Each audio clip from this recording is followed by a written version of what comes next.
Surfant sur le vent d'une nouvelle ère portée par le président de la transition, le général de brigade Brice Clotaire Oligui Nguema, les travailleurs des entreprises qui sous-traitent avec la société Afcons, une entité indienne filiale du groupe Saporji, Palonji, choisie dans le cadre d'un partenariat public-privé entre l'État gabonais et G16 Airport, concessionnaire de l'aéroport international de Léomba de Libreville, ont choisi de prendre leurs responsabilités ce mardi en dénonçant leur employeur dont les contrats de travail n'obéissent pas aux lois en vigueur en République gabonaise.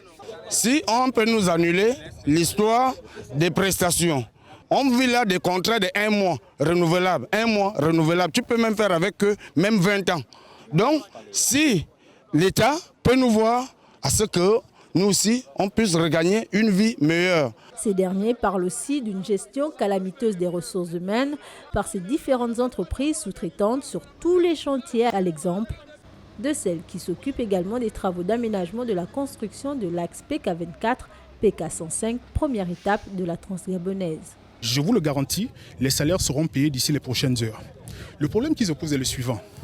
Afcon n'embauche pas de façon directe, mais indirecte. Et Afcon passe par des prestataires. Chaque prestataire met à la disposition de son personnel des fiches de pointage. Les fiches de pointage sont dues pour les agents de sécurité le 1er ou le 2 du mois et le 22 ou le 21 du mois pour les agents BTP. Ce qui retarde l'octroi des chèques aux différentes prestations, ce qui retarde le paiement de nos employés. La construction de cette voie de 6 km en 2 fois 2 voies devrait contribuer à désengorger la circulation dans cette partie du Grand Libreville, d'Akonda à Alibandeng en passant par Okala-Carrière dans le 1er arrondissement. Véritable parcours du combattant souvent orné d'interminables embouteillages tels des cortèges funèbres, surtout aux heures de pointe. À cette allure, ce grand chantier prévu pour être livré d'ici à 18 mois risque de tirer en longueur.